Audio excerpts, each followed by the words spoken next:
Nuestro siguiente invitado, y tal como estaba establecido, es el vicepresidente del CEDOCUT, Edwin Bedoya, este gran amigo que siempre está con esa gran apertura para los medios de comunicación. Edwin, bienvenido, muy buenos días. Gracias por haber aceptado esta invitación.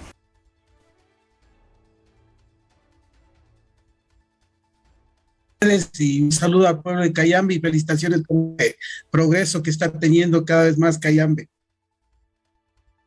Edwin, tengo entendido de que el Frente Unitario de Trabajadores y varias organizaciones sindicales se reunieron con el presidente del directorio del IES, Francisco Cepeda, y no sé cuáles son los resultados, por qué esta reunión se tiene algunas resoluciones muy buenas tal vez para el sector laboral, Edwin.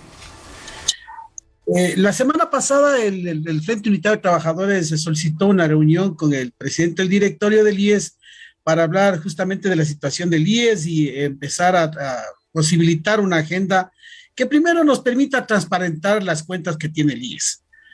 Y segundo, hablar sobre el tema de las acciones que se están haciendo contra la corrupción que existe en el IES, hablar sobre los temas de los medicamentos, que es uno de los aspectos que están preocupando, y el tema también del avance de que nosotros estamos haciendo el reclamo de la presencia de un representante de los afiliados en el Seguro Social que ya no lo tenemos desde hace varios años.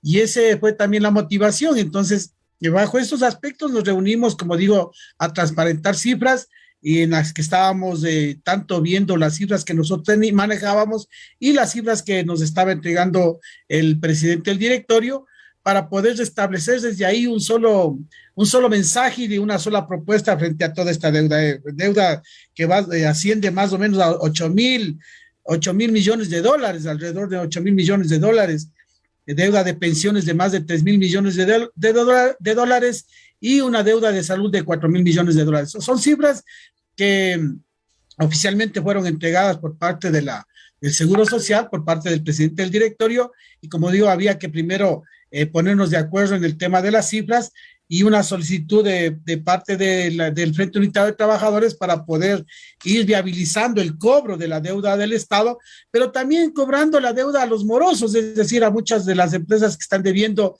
más de 1.700 millones de dólares.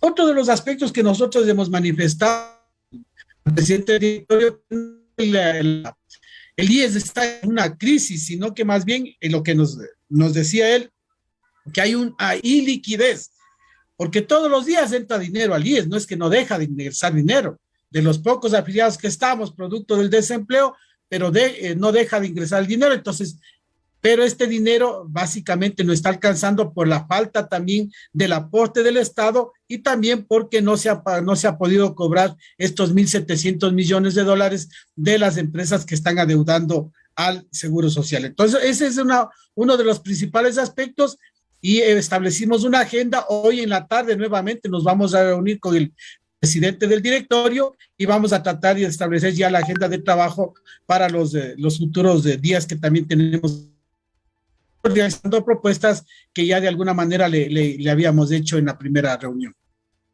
Bueno, Francisco Cepeda ha manifestado que en abril va a entregar pues a la Asamblea Nacional unas reformas justamente que hablan sobre el incremento de la edad jubilar, el aumento de aportaciones, también del pago de la jubilación de Estado en base al PIB. No sé, sobre este tema también van a tener esta reunión o ya está definido lo que se va a entregar con respecto a las reformas, Edwin. Para nosotros también fue una sorpresa cuando no se había hablado de estos temas en la primera reunión con el presidente del directorio y salió en la prensa de que había una propuesta de incremento de los años de afiliación e incremento de los aportes. Hoy, sin embargo, en una de los medios de comunicación, el presidente estaba aclarando de que eran alternativas, que todavía no había nada cierto, que no había ninguna propuesta de incremento de los aportes y que más bien hablaba de las variables que están inmersos para el aspecto de cálculo del tema del fondo de pensiones. Entre esas variables estaba lo que él decía, el tema de los años de los aportes, estaba el incremento de los años, el incremento de los aportes, el tema de lo de salud, pero lo que él mencionaba es que no había. Nosotros hemos dicho que de empleo no se puede hablar de un sostenimiento del seguro social. Y mientras tampoco el no pague lo que debe al seguro social, tampoco se puede hablar de una propuesta de incremento a los años de aporte. Imagínense, solo si se subiera 5 años, ¿qué garantía tiene el trabajador que ya tiene 50 años y que está en el desempleo o que ha sido despedido para encontrar trabajo? O sea, ¿cómo cubre esos 5 años adicionales? Entonces, ese es un aspecto de la expectativa de vida, pero la expectativa de vida es una cosa.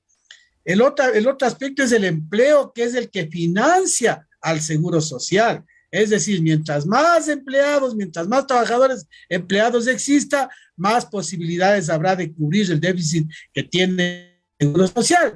Pero eso no se ve, más bien solo se ve el tema de los números.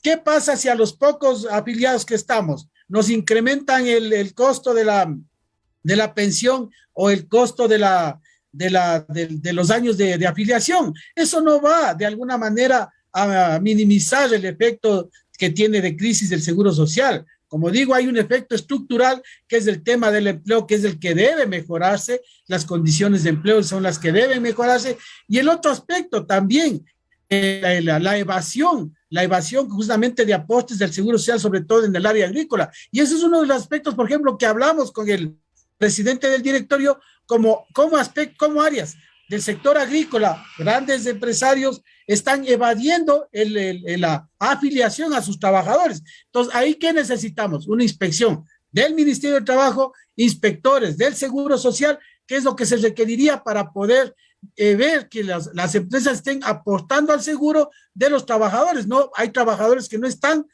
trabajando y están haciendo. Entonces, esos son aspectos que también hemos conversado y son los aspectos que considero que se deben atacar. Bueno, esto es saludable, estos diálogos que se están manteniendo con el directorio del Instituto Ecuatoriano de Seguridad Social. Pero ¿qué pasa con la otra parte? Los diálogos con el gobierno nacional. Digo esto porque continúan y no se descartan movilizaciones a nivel nacional. Tengo entendido de que en estos días va a haber plantones, va a haber movilizaciones en diferentes partes del país y de diferentes sectores sociales. Entonces, ¿qué es lo que está pasando en cambio con el diálogo con el gobierno, Edwin? Mire, nosotros hemos buscado de todas maneras el diálogo, pero desgraciadamente el gobierno se sigue cerrando, se sigue persistiendo en varios objetivos. El uno, el tema de las privatizaciones; el otro, el tema de ir ajustando las recetas que le dio el Fondo Monetario Internacional; el tercero, a costa de la crisis que vive el país. Es decir, esos son los objetivos macros del gobierno. En ningún momento el gobierno debate tripartito sobre el tema de reformas o sobre una reforma económica importante que beneficie al país. Fíjese usted, ya estamos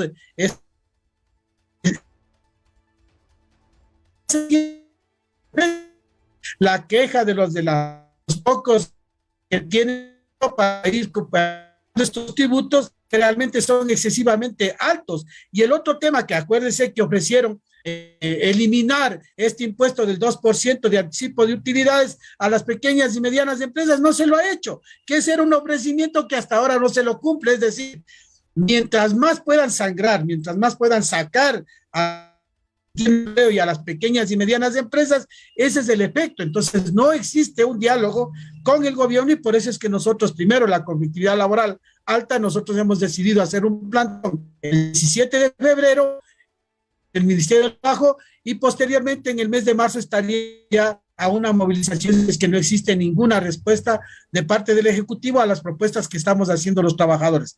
Tenemos un código de trabajo también, está ingresado en la Asamblea Nacional, y lo que hemos dicho en una entrevista anterior que usted me hizo, lo que le hemos dicho es que discutamos y debatamos un código de trabajo, no para precarizar las condiciones laborales, porque eso no ayuda en nada a la reactivación del país, sino para eliminar justamente este tipo de inconsistencias que están precarizando. Tenemos trabajadores con la mitad del sueldo, con menos tiempo de trabajo, Y esas son las condiciones precarias que vivimos actualmente y que en ningún momento han sido solucionadas por parte del Ejecutivo o por parte del gobierno. Muy bien, estaremos pendientes de las actividades que realiza pues el Frente Unitario de Trabajadores, el CEDOCUD y varias organizaciones que están requiriendo diálogo con el gobierno y lógicamente respuestas por parte del Estado. Muchísimas gracias, Edwin, siempre un placer. Muy amable a usted, Uriah, muchas gracias y un saludo al pueblo de Cayambe. Gracias. Amigos televidentes, con la entrevista con Edwin Bedoya, vicepresidente del CEDOCUD, hemos finalizado nuestro servicio informativo. Solamente quiero darles un dato, amigos televidentes, sobre